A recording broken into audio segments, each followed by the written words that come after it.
My fiancée wanted me to buy her dream home but then demanded I add her brother to the deed. What I exposed after that left me speechless. I, a 30-year-old male, met Sarah, a 26-year-old female, when I was 25. She was this shy, new girl working behind the counter of my favorite Greasy Spoon diner. You know those places, slightly dingy, coffee that tastes like regret, and pancakes that somehow slap every single time. My buddy Ryan and I would hit it up after work, half for the food, half to rant about life. The day I first saw Sarah, though, I barely noticed Ryan's whining about his boss.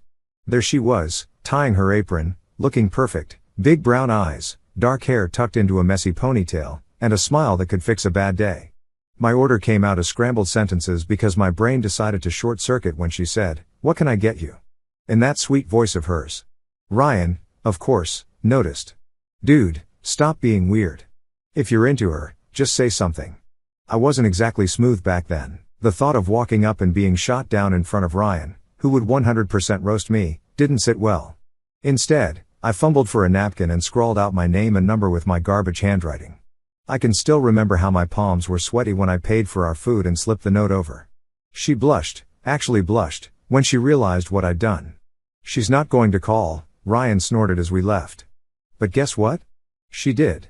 That same night, we ended up talking on the phone for hours.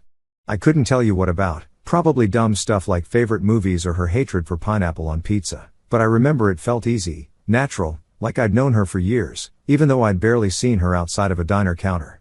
By the time we hung up at 3 a.m., I was already half smitten. Over the next few months, Sarah and I were inseparable. She had this way of making every small thing feel like a big deal. We'd walk through the park, and she'd point out every stray cat and give it an imaginary name. We'd hit up cheap diners, and she'd try to guess my order before I said it. It wasn't about flashy dates or extravagant plans. Being with her just made everything better. I'd been in relationships before, but nothing like this, nothing real. With Sarah, I felt like I could finally breathe. It's cliché, I know, but when you meet someone who feels like home, you stop looking elsewhere. Looking back, there were cracks in the perfect picture even then, subtle, but there. Sarah didn't talk much about her family, except to say she didn't have one. She was raised in the foster system, bouncing from home to home until she aged out. It made sense why she was guarded at first, and honestly, my heart broke for her. I grew up with two loving parents, an older sister, and a dog that still gets Christmas presents. Stability was my normal, but for Sarah, it was a foreign concept. The one thing she did talk about was her brother, Mark. She said Mark wasn't her biological brother but someone she'd met in foster care. They'd been close since childhood, and he was her only family. I didn't question it too hard. I mean, if you grew up without parents or siblings, clinging to someone who understood you makes sense, right? She would tell me stories about how Mark always looked out for her when no one else did, standing up to bullies, sneaking her snacks in group homes, comforting her when she had no one else. At first, I admired it. I thought it was sweet. How could you not root for someone who fought through hell and still had someone to lean on? But slowly, her brotherly bond with Mark started to feel off. I didn't want to admit it at first, but the dude's presence was everywhere. Sarah talked about him nonstop. He'd call her every night, no matter what we were doing, and she'd always pick up. Dinner dates, movies, random evenings cuddled on the couch. If Mark called, our time was put on pause. One night, after months of dating, I asked her point blank, "Why does he call you so much?" She tilted her head and looked at me like I'd grown a second nose.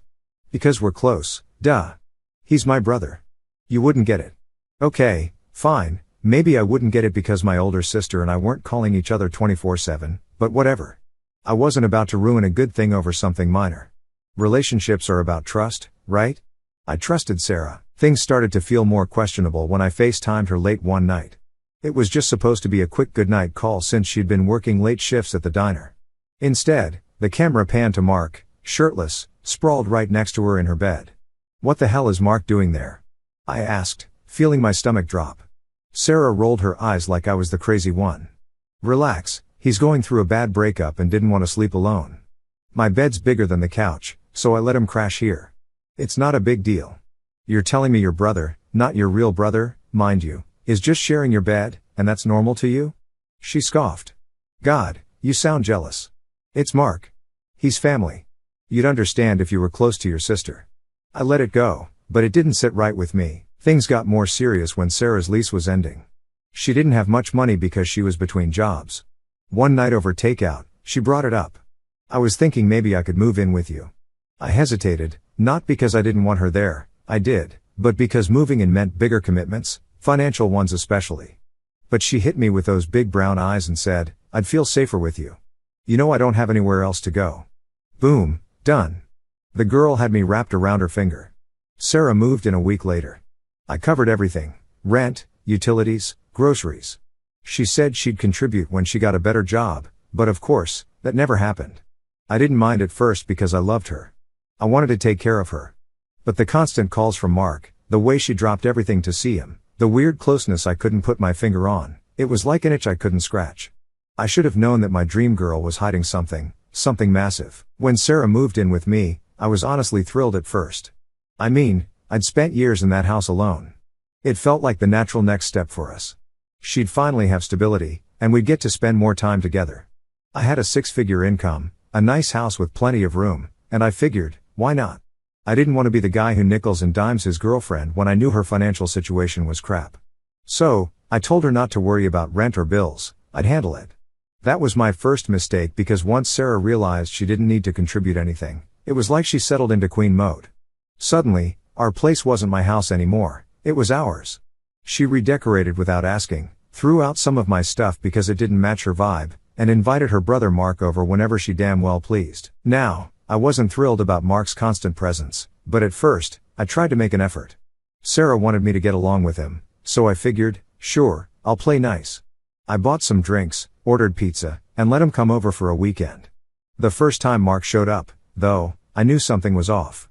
This guy didn't walk into my house like a guest, he strutted in like he owned the place. He didn't shake my hand, didn't say thank you when I offered him a drink, hell, he barely even looked at me. He just dropped his duffel bag in the middle of my living room, sprawled on the couch like he was claiming it, and barked, "Hey, Sarah, grab me a drink." I literally did a double take. Sarah, instead of calling him out for being a rude ass, smiled and said, "Sure, Marky." Marky? The dude was a full-grown adult and acting like a toddler demanding juice boxes. Meanwhile, I'm just standing there, holding the beer I bought, wondering why this guy was acting like I was the intruder in my own home. It only got worse from there. The weekend was a total nightmare. Mark had no concept of boundaries. He would follow Sarah around the house, sit way too close to her on the couch, and laugh obnoxiously loud at every single thing she said, even if it wasn't remotely funny.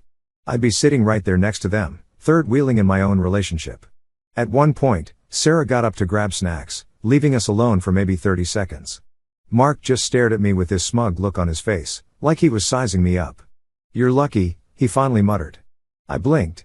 Huh? He leaned back, still staring me down. Sarah's always had someone looking after her. First me, now you. Good thing, too, she doesn't handle being alone well. The way he said it, like he was still her guardian or something, made my skin crawl. Before I could respond, Sarah walked back in, and Mark switched back to his charming brother act. That night, I told Sarah I wasn't comfortable with Mark staying over again. Her reaction? Total meltdown. "You don't get it," she snapped. "Mark's been through so much, and he doesn't have anyone else. He needs me." I rubbed my temples, trying to stay calm. "Sarah, he doesn't need to be here every weekend, and the way he talks to you, it's weird." Her eyes narrowed like I'd insulted her personally. "We're close because we've been through hell together. Sorry if you don't know what that's like." She stormed off, and I was left wondering how trying to set a boundary in my own house turned into me being the bad guy. The next time Mark showed up uninvited, it was under the guise of just crashing for one night. I gritted my teeth and let it slide because what was I supposed to do? Tell my girlfriend's brother to get lost? Around midnight, I walked into our bedroom, ready to crash, only to find Sarah curled up next to Mark on the couch where he should have been sleeping alone. "Sarah," I said, trying not to explode, "why aren't you in bed?" She looked up like I was crazy. "Mark's not feeling great, so I'm keeping him company." I stared at her. Why does keeping him company mean sharing a couch? He's a grown man, not a kid afraid of the dark. She rolled her eyes. "You're making this into something it's not. Go to bed. I'll come up in a bit." Well, she didn't. I spent that whole night tossing and turning, trying to ignore the anger boiling in my chest. The next morning, when I brought it up again, she pulled the classic Sarah defense. "You're just jealous, aren't you? He's my brother." "Stop being insecure," she said it with so much confidence that I started questioning myself. Was I overreacting? Was I the jealous boyfriend who didn't get their special bond? No, I wasn't. I knew something wasn't right, but every time I brought it up, she flipped it on me, gaslighting at its finest. If Mark wasn't physically in our house, he was calling Sarah constantly. We'd be in the middle of a movie, and her phone would ring. She'd glance at it, mutter, "It's just Mark," and pick up for 30 minutes, sometimes longer. It didn't matter what we were doing, cooking dinner, hanging out with friends, even in bed, if Mark called, everything stopped for him. One night, I finally snapped. "Why does he call you so much?" "It's like he's attached to your hip," Sarah sighed dramatically, like I was exhausting her. "He's going through a rough time. I'm the only one he has." "Sarah," I said, "I'm supposed to be the only one you have." She glared at me. "I can't believe you're making me choose between you and my brother." I wasn't making her choose anything. I was just trying to figure out why her not really brother had VIP access to every part of her life, including mine. By this point, my patience was wearing thin. I told myself I needed to trust her, to let it go, but deep down, I felt like I was being played for a fool. After 2 years of living with Sarah, I was on the edge. Between Mark's constant intrusions and Sarah's refusal to see any issue with it, I started keeping a mental list of all the weird crap I'd let slide. If you looked up doormat in the dictionary, there'd probably be a picture of me. But no more. I'd had enough. Around this time, my finances were in a really good place. I'd worked my ass off to get to where I was. Long hours, late nights, and sacrifices Sarah didn't have to make because I covered everything. My house was fully paid off, and I had enough saved to buy us a new place, our dream house. I thought this would be the perfect fresh start. I'll admit it, part of me hoped that moving into a new place would magically fix everything. No more Mark showing up uninvited, no more awkward tension, and no more late night calls that ended with Sarah whispering in the hallway like she was keeping state secrets. So, I made the call. I reached out to a realtor, looked over my finances, and started browsing listings. I found a gorgeous property about an hour outside the city, big backyard, huge kitchen, and even an office space for Sarah since she'd started working from home. When I told her the news, she practically jumped into my arms. "You're the best fiancé in the world," she said, hugging me tight. "I can't wait to start the next chapter with you." For the first time in months, I let myself believe we could fix this. I was stupidly optimistic, like an idiot, and I let my guard down. After weeks of house hunting, Sarah and I finally found the one. This place was perfect: white picket fence, a massive backyard for BBQs, and a kitchen that made me want to pretend I could cook. I was ready to sign the papers that week. Then Sarah hit me with the demand. "Hey," she started sweetly, curling up next to me on the couch. That fake sweetness usually meant she was about to ask for something ridiculous. "When you put the house deed together, I was thinking you should add Mark's name too." I actually laughed, thinking I'd misheard her. "What?" She blinked innocently. "Mark's name on the house deed. Now, I'm no pushover anymore." I looked her dead in the eye and said, "Sarah, are you high? Why the hell would I put Mark's name on my house?" She didn't like that. "It's our house," she shot back, folding her arms. "And Mark's family. He's been there for me when no one else was. I want him included." I couldn't believe what I was hearing. I'd tolerated a lot, but this? Absolutely not. "So, let me get this straight," I said. "You're asking me to buy a house with my own money, and instead of just you and me, you want to slap your brother's name on it too? Why? What's he done to deserve that?" Her voice rose a notch. "He's family. You don't get it because you've had a perfect life, but I don't have anyone else. Adding Mark makes me feel secure." I wasn't budging. "Sarah, I'm marrying you, not Mark. You want to include him in your life? Fine. But he's not touching my house." End of story. That's when the tears started, her go-to move. "You don't understand," she sobbed. "This is why I can't trust anyone. Everyone leaves me except Mark. You're supposed to be different." I stared at her, disgusted. "This isn't about trust. It's about you trying to con me into handing over part of my house to your brother, and I'm not stupid enough to fall for it." The argument went on for hours. Sarah alternated between crying, screaming, and trying to guilt-trip me into giving in, but for once, I stood my ground. I'd been gaslit enough, and this was where I drew the line. The next week, I couldn't stop thinking about how insane her demand was. I didn't tell anyone, not my sister, not my parents, because I didn't want them thinking less of Sarah. I was still holding on to hope that maybe this was just a weird phase. Then I ran into Katie. Katie was Sarah's best friend from college. She was one of those people who overshares everything, which turned out to be very useful for me. We bumped into each other at a coffee shop near my office, and after some casual small talk, she asked how the wedding planning was going. I shrugged. "We're stuck on a house issue." "What house issue?" she asked, sipping her latte. I sighed and told her about Sarah's demand to put Mark's name on the house deed. Katie's smile froze mid-sip. Wait, what did you say? She wants Mark's name on the deed? I repeated, she says he's family, and she wants him included. Katie put her drink down, her face pale. You don't know, do you? Know what? I asked, my stomach twisting into knots. Katie hesitated, like she didn't want to be the one to tell me, but finally, she said it. Mark isn't her brother. He's her ex-boyfriend. I froze. What? Yeah, Katie said. They dated for years when they were in foster care. After they broke up, they started telling people they were siblings to avoid judgment. I thought you knew. I stared at her, speechless. My mind raced back to every brotherly hug, every weird sleepover, and every phone call that interrupted our dates. All of it clicked. She's been lying to me this entire time? I asked, my voice flat. Katie winced. I'm so sorry. I thought she told you. I left the coffee shop in a daze, replaying the last 5 years in my head like a movie I suddenly realized was garbage. Mark, the guy I'd been forced to tolerate, wasn't her brother, he was her ex. And she had the audacity to demand I put his name on the house I was paying for.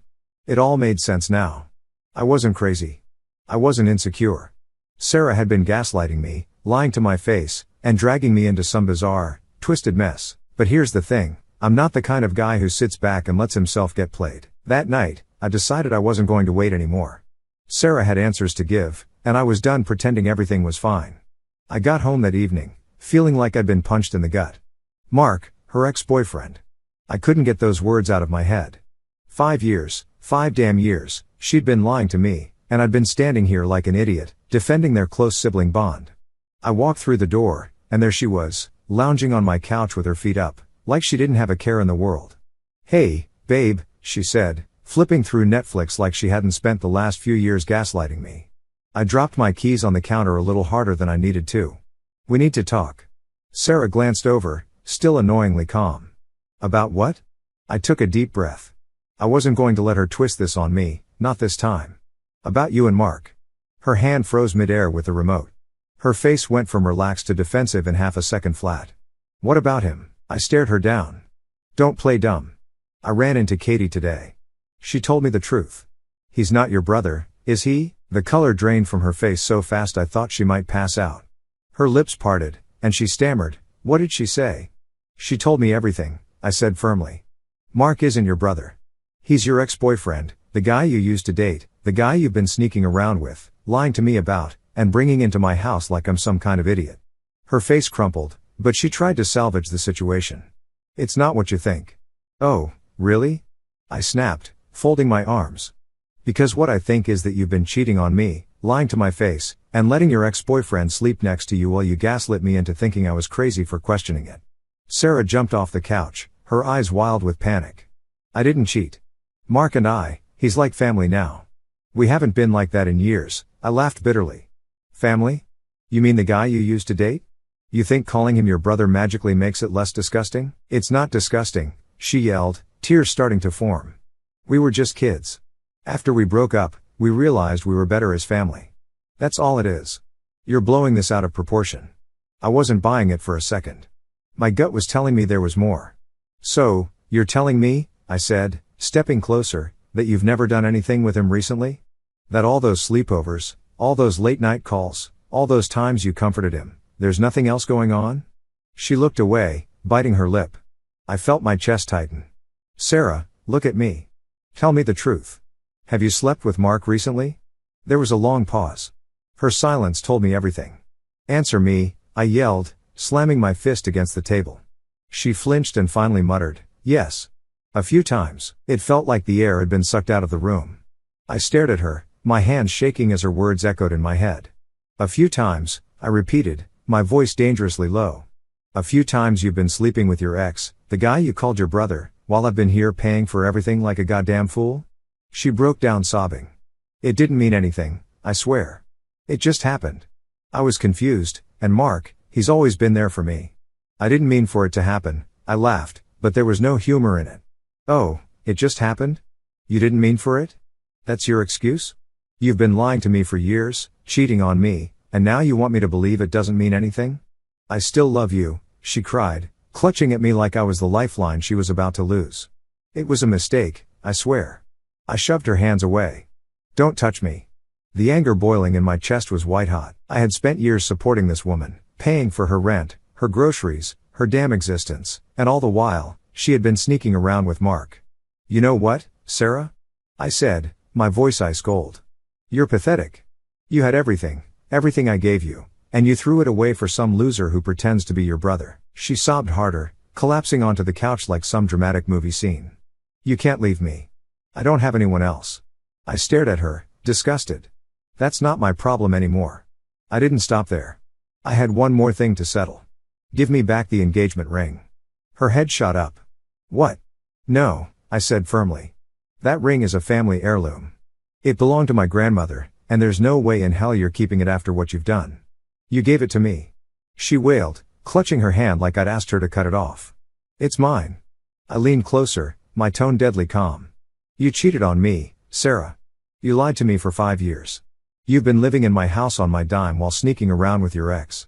You don't get to keep anything. Take it off. She shook her head, but I wasn't playing anymore. Sarah, you're not leaving this house until I have that ring in my hand. So, either you take it off, or I'll call the cops and explain everything. Your choice. That did it. Sobbing and shaking, she pulled the ring off and slammed it onto the coffee table. You're heartless, she screamed. I pocketed the ring without another word. You have 1 hour to pack your stuff and call a ride. She cried, begged, and tried every manipulation trick she had left, but I didn't care. I was done. When her Uber finally pulled up, she called Mark to come get her first.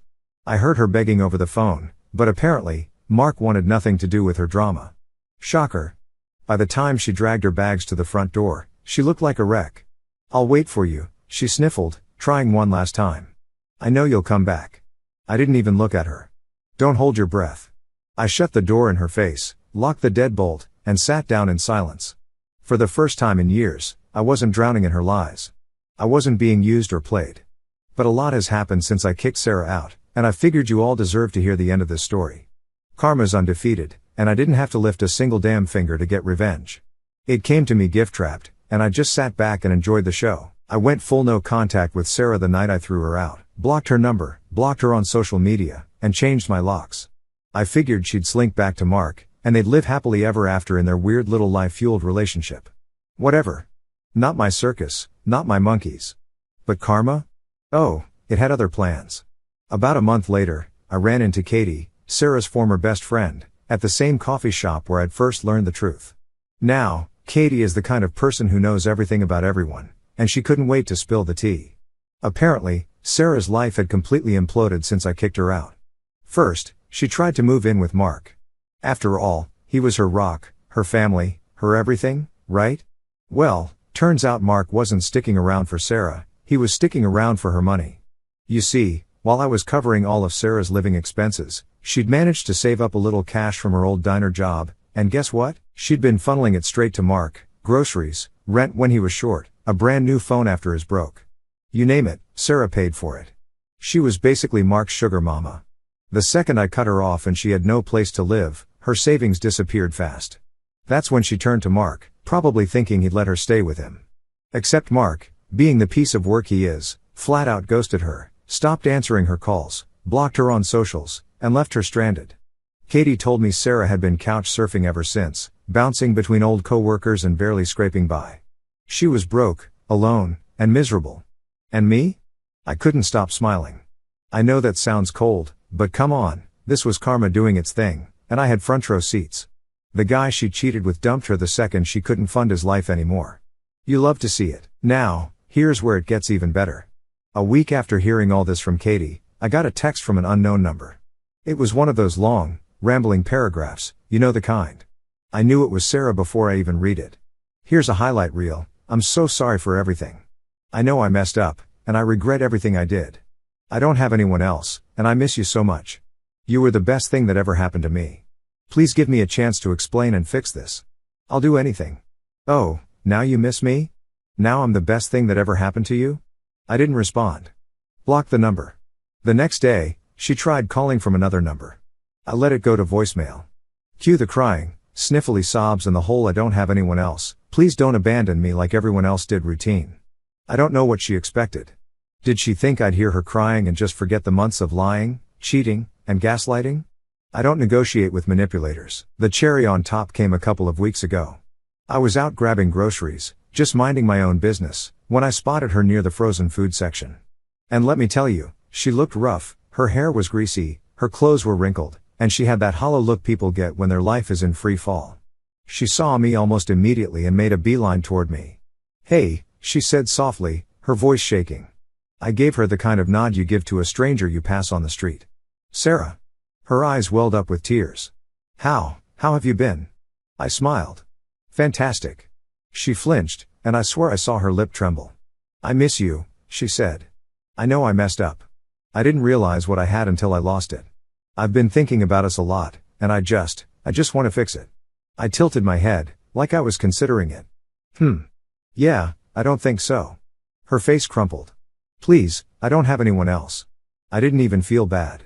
That's not my problem anymore, Sarah. You chose this. You chose to cheat. You chose to lie. And now you're dealing with the consequences." "I made a mistake," she said weakly. I smirked. "No, you made choices. And now you've got to live with them."